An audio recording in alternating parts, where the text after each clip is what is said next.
Hello everyone, जय श्री कृष्णा, राधे राधे। तो कैसे हैं आप सभी। स्वागत है आपका मेरे इस यूट्यूब चैनल पर, जिसमें कि मैं अपना डेली स्टडी प्लान आपके साथ शेयर करती हूं। तो आज उसी स्टडी जर्नी का मेरा है डे 20। तो चलिए देखते हैं आज मैंने क्या नया सीखा। तो मैथ्स में मेरा टॉपिक चल रहा था एप्लीकेशन ऑफ डेरिवेटिव्स, जिसमें 4 तरह के क्वेश्चन बनते हैं। फर्स्ट है रेट ऑफ चेंज वाले, जो मैंने पढ़ लिए थे। उसके बाद सेकंड टाइप आता है टेंजेंट एंड नॉर्मल, तो ये भी पढ़ लिया था। तो आज 2 टॉपिक और बचे थे जो मैंने आज कवर किए हैं। एक तो मिनिमा एंड मैक्सिमा, और जो नेक्स्ट है वो इंक्रीजिंग एंड डिक्रीजिंग फंक्शन। तो चलिए देखते हैं इसमें क्या इम्पोर्टेंट है। तो पहला टॉपिक पढ़ा मैंने मैक्सिमा एंड मिनिमा। ये काफ़ी इंपॉर्टेंट है क्योंकि यहाँ से एक क्वेश्चन प्रीवियस ईयर में ज़रूर देखा गया है।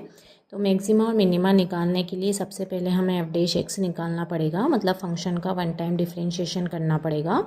उसके बाद उसको इक्वल टू 0 करके हम क्रिटिकल पॉइंट फाइंड करेंगे। फिर क्रिटिकल पॉइंट 1 2 3 कितने भी हो सकते हो, फंक्शन पे डिपेंड करता है। उसके बाद हमें फंक्शन का डबल डिफरेंशिएशन करना पड़ेगा। फिर उस डबल डिफरेंशिएशन वाले में हम क्रिटिकल पॉइंट पुट करेंगे। पुट करने के बाद यदि उसकी वैल्यू लेस देन 0 मिलती है तो हमें मैक्सिमा मिलेगा, और ग्रेटर देन 0 मिलती है तो मिनिमा मिलेगा। अब इसे एक क्वेश्चन से समझते हैं। तो हमारा क्वेश्चन है कि F of X is equal to X की पावर 5 माइनस 5 एक्स की power 4 plus 5 X cube minus 1। इसमें मैक्सिमा फाइंड करना है, और ये क्वेश्चन यूपी टीजीटी 2011 में पूछा गया है।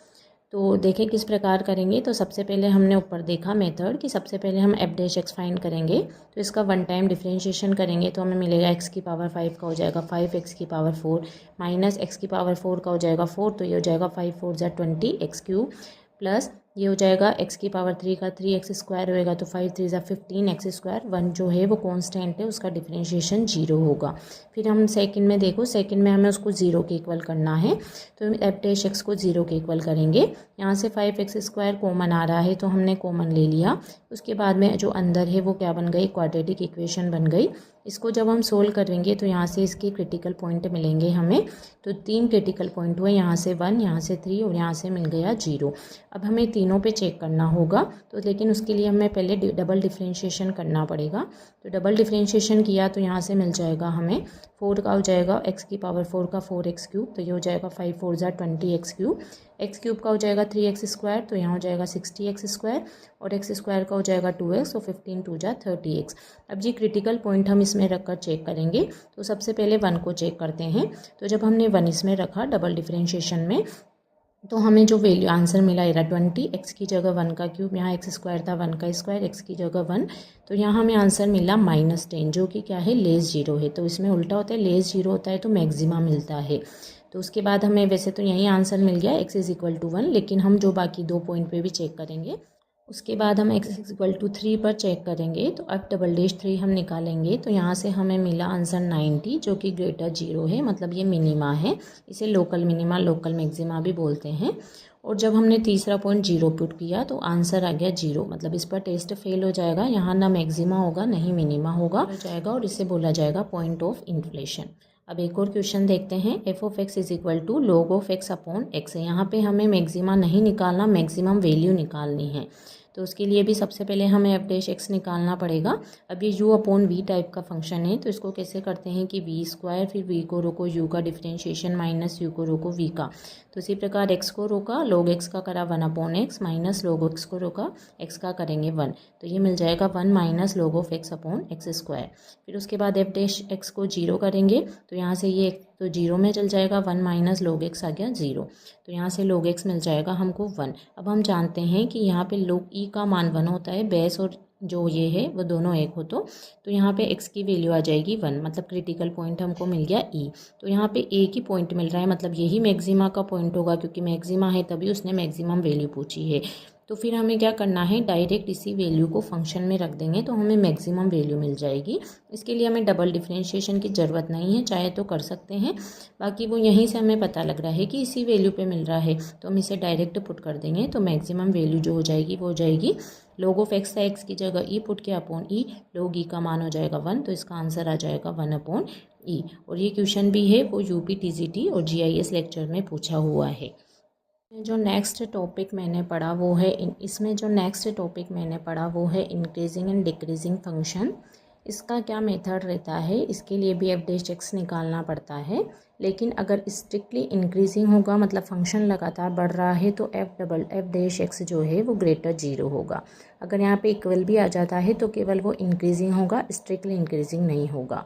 उसके बाद स्ट्रिक्टली डिक्रीजिंग कब होगा, जब एफ डैश एक्स जो है वो लेस 0 होगा, पूरे मतलब for all X belongs to I के लिए।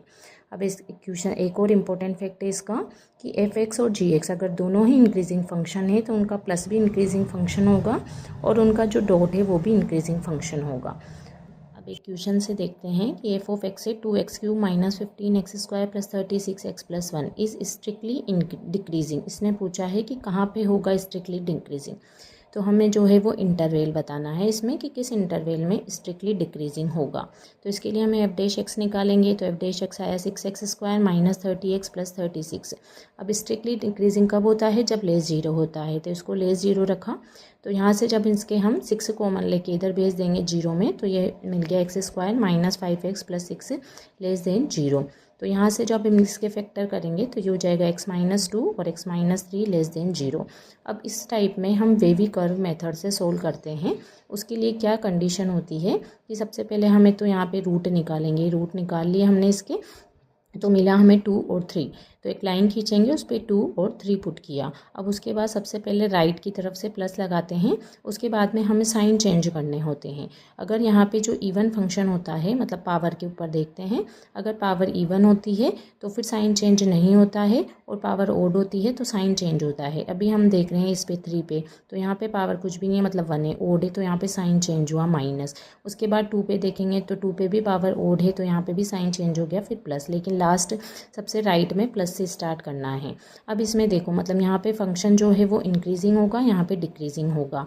अब इसी क्वेश्चन में हम सारे चेक कर रहे हैं। यहाँ पे तो हमें स्ट्रिक्टली डिक्रीजिंग पूछा है, तो स्ट्रिक्टली डिक्रीजिंग कहाँ हो रहा है, देखो 2 और 3 के बीच जो फंक्शन है वो क्या आ रहा है, नेगेटिव आ रहा है, तो यहाँ पे स्ट्रिक्टली डिक्रीजिंग होगा। यहाँ पे स्मॉल ब्रैकेट इसलिए लगाया क्योंकि 2 और 3 को इंक्लूड नहीं कर रहा है, यहाँ पे क्या है, इक्वल टू का साइन नहीं है, तो यहाँ पे है स्ट्रिक्टली डिक्रीजिंग। अगर इसी क्वेश्चन में हमसे केवल डिक्रीजिंग पूछता तो हम 2 और 3 को भी ले लेते, क्योंकि डिक्रीजिंग की कंडीशन होती है कि F dash X less than equals to 0। अगर इसी क्वेश्चन में हमें स्ट्रिक्टली इंक्रीजिंग पूछता तो फिर उसके लिए हमें देखना होता कि फंक्शन कहाँ इंक्रीज हो रहा है। तो देखो 2 के इधर भी इंक्रीज हो रहा है, इधर माइनस इन्फिनेटिव, इधर प्लस इन्फिनेटिव, तो माइनस इन्फिनेटिव से 2 में, फिर इधर यूनियन, क्योंकि यहाँ डिक्रीजिंग आ गया तो इसको छोड़ना है। इधर 3 से कहाँ पे, इन्फिनेटिव की तरफ, इधर इन्फिनेटिव रहेगा, तो 3 से इन्फिनेटिव की तरफ क्या रहेगा, स्ट्रिक्टली इंक्रीजिंग रहेगा। फिर उसके बाद में ओनली इंक्रीजिंग पूछे तो फिर हम इनको भी शामिल कर लेंगे, इन पॉइंट को भी। तो माइनस, जब इन्फिनेटिव की साइड तो हमेशा स्मॉल ब्रैकेट रहता है, तो minus infinitive to 2 union 3 to infinitive, तो ये इंक्रीजिंग फंक्शन हो जाएगा। तो इस तरह के क्वेश्चन पूछे जाते हैं कि कहाँ डिक्रीजिंग होगा, कहाँ स्ट्रिक्टली डिक्रीजिंग होगा, कहाँ इंक्रीजिंग होगा, कहाँ स्ट्रिक्टली इंक्रीजिंग। देखते हैं कुछ हमें ग्राफ से भी देखने होते हैं कि ग्राफ से भी हम पता लगा सकते हैं कि कहाँ इंक्रीजिंग है, कहाँ डिक्रीजिंग है। जैसे तो आज था संडे, तो मैं ज़्यादा कुछ नहीं पढ़ पाई, मैंने आज इतना ही पढ़ा। तो मिलते हैं कल एक नए टॉपिक इंटीग्रेशन के साथ। जय श्री कृष्णा, राधे राधे।